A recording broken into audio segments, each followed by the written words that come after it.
Alright guys, this is a topic that I really believe should be talked about more. Now having gone through 4 births, these experiences have really impacted me and are so powerful. And there are many things that truly shaped and shifted those experiences to be more pleasant and enjoyable births. So I want to share them with you today, and I really hope you find them helpful if you're pregnant or if you're going to be having a baby soon to be pregnant, trying to get pregnant. I really hope you find this information helpful. Okay, the first tip is to stay active during your pregnancy. And a lot of you already know this, probably most of you know this, how important it is. Giving birth, going through the labor experience is truly a marathon experience. It is likely to be the biggest marathon experience of your life. You would not jump into a marathon without preparing beforehand. And you don't want to do the same thing for birth either. Staying active during pregnancy will help your labor and delivery experience to be easier and more enjoyable because it takes a lot of work and energy to give birth. So staying active for you can mean all different types of things. Whatever feels best on your body is highly recommended.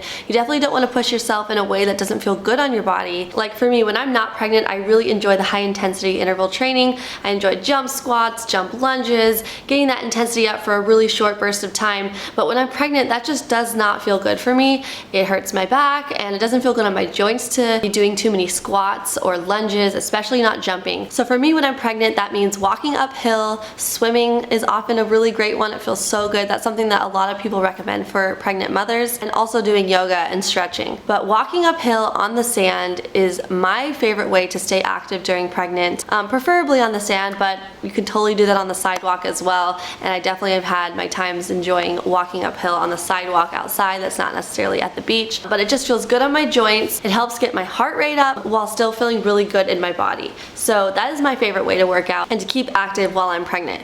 Basically find what works for you, but keep moving. Move your body, get up every day and do your best to find ways to get outside or find workouts that feel really good for you so that you can keep that fitness during your pregnancy in whatever way feels good for your body. Also, a particular exercise or stretch that feels really good on your body that will help your labor is to hold deep squats to help stretch your pelvis. So that would mean just having both feet flat on the ground as much as possible, squatting as low as to the ground as you can and holding it, shifting your body to whatever feels good, stretching in any way that feels good for you. Helping your body get used to having your legs open throughout your labor will be very helpful for your labor. Okay, my next tip is to fuel your body with healthy food and drink lots of water. This is another form of training your body for that marathon that's coming up of labor and giving birth. I know that food can be hard when you're pregnant for some women, but do the best that you can. I definitely had my share of food aversions or times when certain foods just did not sound good to me at all. I know my sister is going through that a lot right now. Her Instagram channel is Hannah McNeely. If you don't follow her already, she's pregnant with her first and I'm so excited for her. So food can definitely be an issue when you're pregnant. Just do your best to include as many fresh whole plant foods, lots of fresh fruits and vegetables into your diet. Find creative ways to get those foods into your body that taste really good to you. So for me, that meant a lot of switching up the normal recipes that I eat when I'm not pregnant to be different when I'm pregnant because I always wanted new flavors when I was pregnant. That could mean looking up different types of recipes, getting creative in the kitchen, and just doing the best that you can. Also, drinking lots of water is so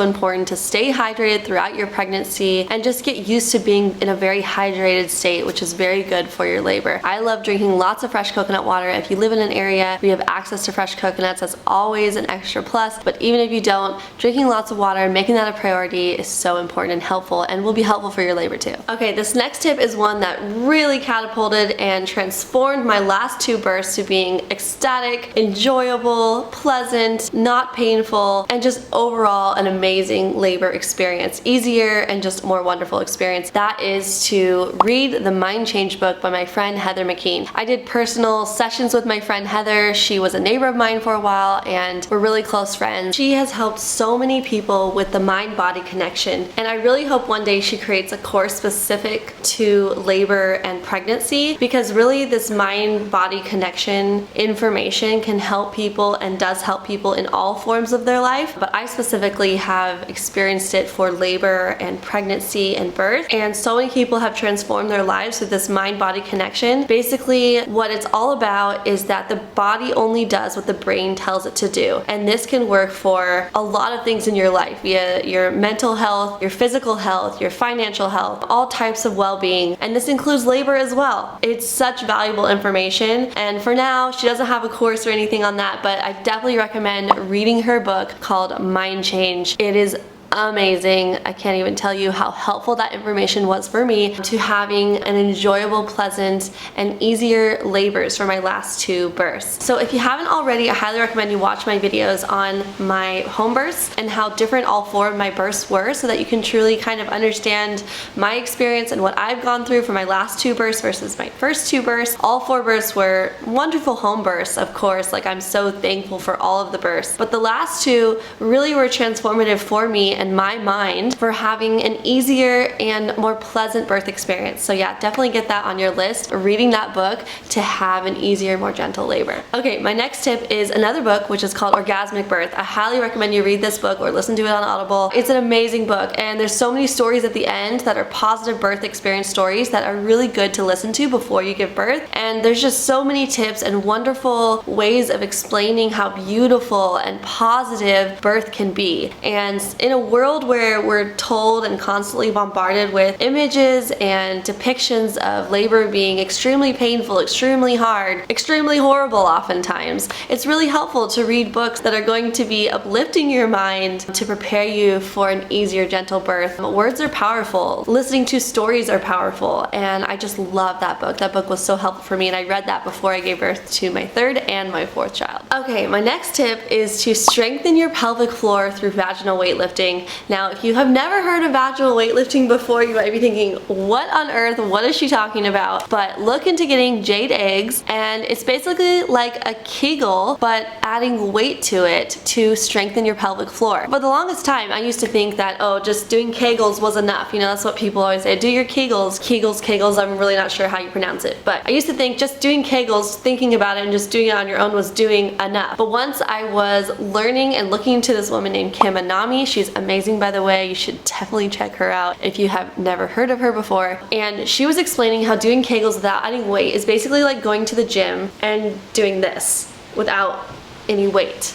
When you add weight to it, when you add resistance, that's where you build muscle, that's where you're gonna strengthen those muscles. And yeah, it's really transformed me in a lot of ways, not just through birth and labor, but also through having a healthy sex life with my husband after giving birth to a lot of children, which is something I feel like I should make a video about later as well. Sex can be hard after giving birth for a lot of women. When you're breastfeeding, it just, you know, your hormones have changed, everything has changed. But by bringing the blood flow back down there and doing vaginal weightlifting, it's done major wonders, not just for labor, but also for sex life as well. So definitely look into getting jade eggs. I forget what website I got them on, to be honest, but yeah, that one is huge. Strengthening your pelvic floor. Definitely look into vaginal weightlifting and using a jade egg. Okay, the next one is to drink red raspberry leaf tea to tone your uterus and ripen up your cervix. And you're gonna wanna drink this towards the end of your pregnancy, mostly in the 3rd trimester, but definitely reach out to your healthcare practitioner beforehand to confirm so if that's right for you. And yeah, I found it amazing. I love the way it tastes, and I drink lots of it towards the end of my pregnancies, especially in like the end part of the 3rd trimester. Okay, the next one is to go to a pregnancy chiropractor towards the end of your pregnancy, especially for the last 6 to 8 weeks of your pregnancy. All of my midwives recommended me to go to a pregnancy chiropractor when I was pregnant towards the end of my pregnancy, and it really, really helps. Not only does it feel really good on your body as you're gaining weight, as your baby's getting bigger and putting more pressure on your back, but it's also really helpful at getting baby in the right and most optimal position before you give birth. So I have found that to be super helpful, super true. All of my babies have been in the optimal position before going into labor, and that will help your labor a ton if your baby is in the optimal position. Now, you can obviously still have a wonderful labor if your baby is not in that, like, you know, most optimal position, but this is just an extra tip to help if you're in that position in your pregnancy. Another tip that is really helpful for getting baby in the right position or the most optimal position before you go into labor is to crawl on your hands and knees on all 4s around the house. I know you're gonna look silly, especially when you're super pregnant, because that's really when you want to do it, towards the end of your pregnancy. But again, my midwives all recommended this, for me to crawl around on all 4s towards the end of my pregnancy. My other kids are looking at me like, what is she doing? But it's really helpful in getting baby into an optimal position before you go into labor. So yep, just crawling on all 4s. Okay, the next one is to hire a doula. Now, especially if you're having a hospital birth, this can be really helpful because you often need that extra voice there to be your guide, to be your voice for or whatever you're looking for your birth, to be able to speak to the people who are helping you at the hospital. I haven't had a hospital birth experience myself, but I've talked to a lot of women who have had a hospital birth experience, and they have found doulas to be very, very helpful. I've had a doula for all of my births as well at my home, and I just love having a doula there to be that comfort and having just wonderful words of wisdom and guidance and just wonderful things to say that really help get your mind in the right place towards feeling peaceful about everything you're experiencing. And that brain-body connection is so powerful, like I said earlier. So if you have that guiding, light, gentle, comforting, and reassuring voice as you're going through labor, that's so helpful. Now, if you have a partner that you feel can do that job, then by all means, that's wonderful too. And it might be helpful to just have your partner look up some information on what is the best way to comfort my partner while she's in labor, and that can be super helpful too. Because in most of my labors, while the doula was there and helpful at certain parts of my labor, my husband was ultimately that really wonderful force and gentle guidance as well. It's not quite the same because he hasn't experienced labor himself. I'm looking at him going like, you have no idea what this feels like.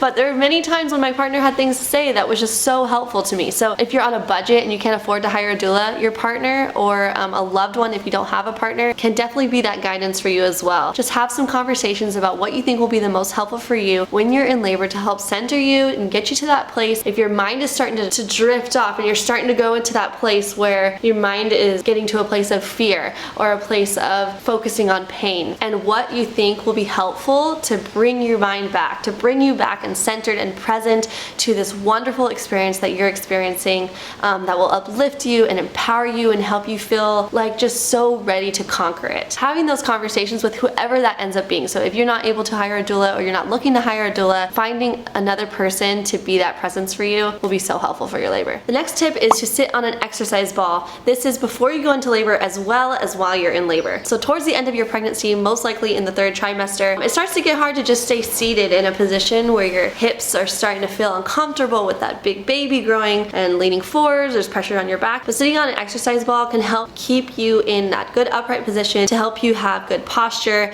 and you can sway your hips as you're sitting down. If you have a sit-down job like I do a lot of times when I'm editing and doing work, I have to sit down a lot, and sitting on the exercise ball while I'm pregnant instead of a regular chair is really helpful for me. And it's gonna help me have better posture, which is good for your labor as well. While you're in labor, sitting on that birthing ball as you're going through pressure waves or contractions, whatever you like to call them, can really help ease that experience and just create a calmness in your body as you're swaying and moving your hips on the exercise ball. These next 2 tips were probably the most impactful for me, besides the mind change stuff, but were next to the most important things for me. They're most likely to be most applicable for you if you're having a home birth. If you're not having a home birth, I'm really not sure how applicable this can be for you, but great tip is to be intimate during labor. My midwife mentioned that to me when I'm pregnant with my first. Oh, go be intimate, go have some quiet time alone and be intimate. And I'm like, I'm in labor right now. That's the last thing I want to do right now. And it just was not, my brain, my mind was not there. Did not want to do it. Second time, yeah, nope, didn't do it either second time. Third time, I was like, I'm gonna do this. After reading Orgasmic Birth, that book really inspired me to want to be intimate in the beginning stages of my labor. And there's also like certain rules that you should look up that you definitely don't want to be like having sex if your water broke, but I don't want to be giving out medical advice. Just definitely look into this, talk to your medical practitioner before confirming if you should do so or not. But for us, when I was in labor, in the early stages of labor with my 3rd and my 4th child, my husband and I went to go be intimate. We had the kids go to the neighbor's house, and that really helped me. It helped catapult my labor to being quicker, to going smoother, and to be more enjoyable and have a better experience.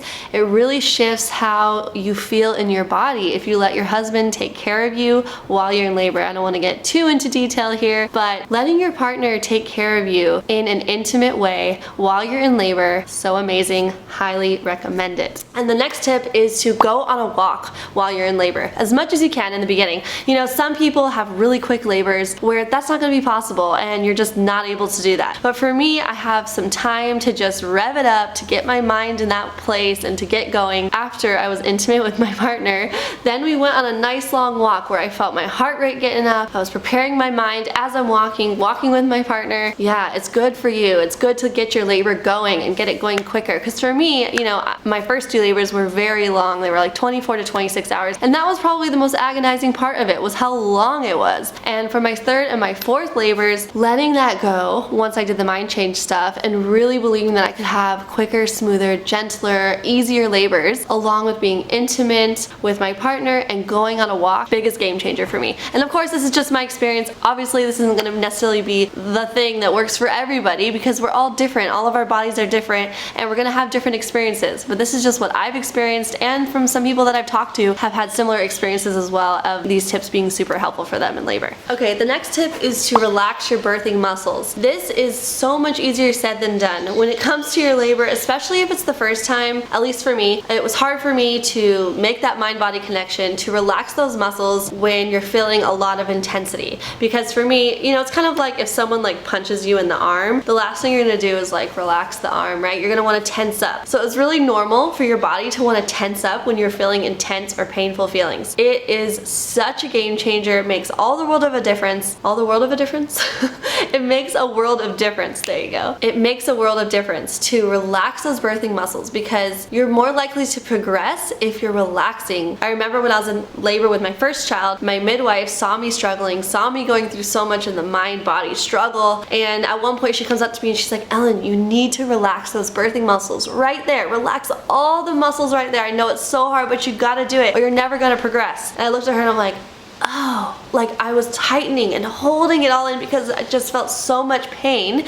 And once I really focused on my mind to relax those birthing muscles, that helped my labor to progress so much quicker as soon as I started doing that. And it made a world of difference for me. So yeah, definitely relax those birthing muscles. Do whatever you gotta do to help get your body fully relaxed. Relax listening to music, focusing on how to be in a relaxed position, get in whatever positions help you to relax as much as possible. And yeah, really important tip. Okay, 2 more tips. These are for like when you're in actual labor tips. Birthing in water. All 4 of my births have been in water, so I really can't actually tell you what it's like to birth not in water, but based on a lot of people's experiences, birthing in water can help the experience be more pleasurable and gentle and not so intense. And for me, I generally get into the tub right as I'm about to give birth, not so much for the labor part, a little bit for the labor part for my last one, but more so right when I'm about to start pushing, and I've loved giving birth in water. That's obviously not going to be an option for everyone watching this video, as some of you might be birthing in hospitals that don't have that option, but if you're birthing at a birthing center or at home, yeah, I love giving birth in water. And this last tip is a pushing technique, which is something that you'll have to talk through with your medical professional, with your doctor, with whoever is helping you deliver your baby or helping you and guiding you as you're giving birth. And it's a certain breathing technique that my second midwife for my second and third baby had taught me, and it really helped me not to tear. And that's something that I think should be talked about more because tearing from giving birth is painful. Getting stitches makes it harder and takes longer to recover, and this is if you're having a vaginal birth. Obviously it's a different experience if you're having a C-section, but if you're having a vaginal birth and if you tear, whew, yeah, my first one I tore even just a little bit. I think I had like 2 or 3 stitches, but it took so much longer to heal. It took a full 6 weeks for me to feel comfortable sitting on my bottom, whereas my other 3 I didn't tear at all, largely I believe from using this breathing method as I was pushing my baby out, and I felt amazing after just 3 or 4 days, 2, 3, and 4 days. Like I could sit on my bottom, walk around, go to the bathroom comfortably, and it was not painful. So yeah, you definitely want to help prevent your body from tearing if you can help it. And if you're giving birth with a midwife, this is something you can talk to your midwife about, and if she knows this technique, or maybe she'll have another technique for you, talk to your midwife before you give birth about if she has any techniques or advice on how to help you not tear as you're pushing, and that could be a really good conversation to have before you go into labor. Or if you're giving birth at a hospital, talk to your doctor if they have any priority towards helping you not to tear as you're pushing. So this technique, which I think I talked about in another video, probably my birth experience video with my last baby, I believe I talked about it in that one, and maybe even the 3rd child, I'm not sure, but definitely check out those videos. I'll put the link below to all of my birth experience videos where I talk about my birth story. But this breathing technique happens right when you're pushing, and as you're pushing, it's basically like an otherworldly experience where you have this huge urge to push. This is at least for if you don't have an epidural and you're having a natural birth. You have this extreme urge to push in a similar way to having a bowel movement, where you have an urge to push and there's really not much you can do about it to not push. It's really hard to not push, right? Like when you have to go. So that's how it feels when your baby's coming out, at least for me. In the first one, I was so over labor. I'm like, just get this baby out, and I was just pushing as hard as I could. Even though my midwife was telling me to slow down, I was not paying attention to that. It was my first baby, and I'm just like, get this baby out of me. I was so over it. But with the second one, I I told my midwife prior that I didn't want to tear, and she told me that there's a special breathing technique that you need to do to help you not to tear. So she said that when I started to push, she would tell me to do this technique. And truth be told, when I started to push with my second baby, I was so over it again. My midwife was like, okay, do this breathing technique, start breathing like this. And I'm like, I don't want to, I don't care, just push. I just want to push the baby out. And she's like, Ellen, you're gonna care. Just listen to me and do this breathing technique. You're gonna be so glad you did it. And I'm like, okay, fine. So then I did it, and I didn't tear, and it was so amazing. I'm so glad I had my midwife to help me through those times. All right, here's the technique. So as you're feeling like you want to push as hard as you can, instead of pushing down, this type of pushing, you want to breathe up, which is breathe. It sounds super counterintuitive, but it's not, I promise you. But of course, talk to your medical professional. I've already said this a bunch of times, but let me just tell you what this breathing technique is. So as you're pushing, instead of bearing down, you're going to breathe up like this.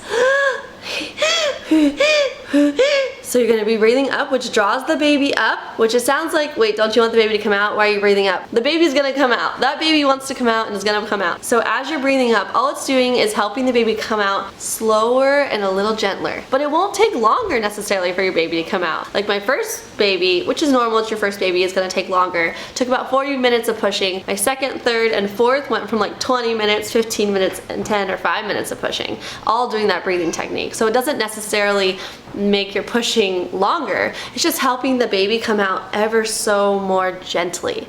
And by breathing up as you feel this urge to push down, makes a world of difference so that your baby isn't coming out so fast, which makes you more likely to tear. It's harder to want to do it when you're in the middle of it. You can tell yourself, oh yeah, I'm gonna do that. But once you get to it, it's just hard. Like that reminder is really helpful. So talk to your medical practitioner or your doula or whoever that guidance and comfort is gonna be in your labor to remind you to do that technique. So breathing up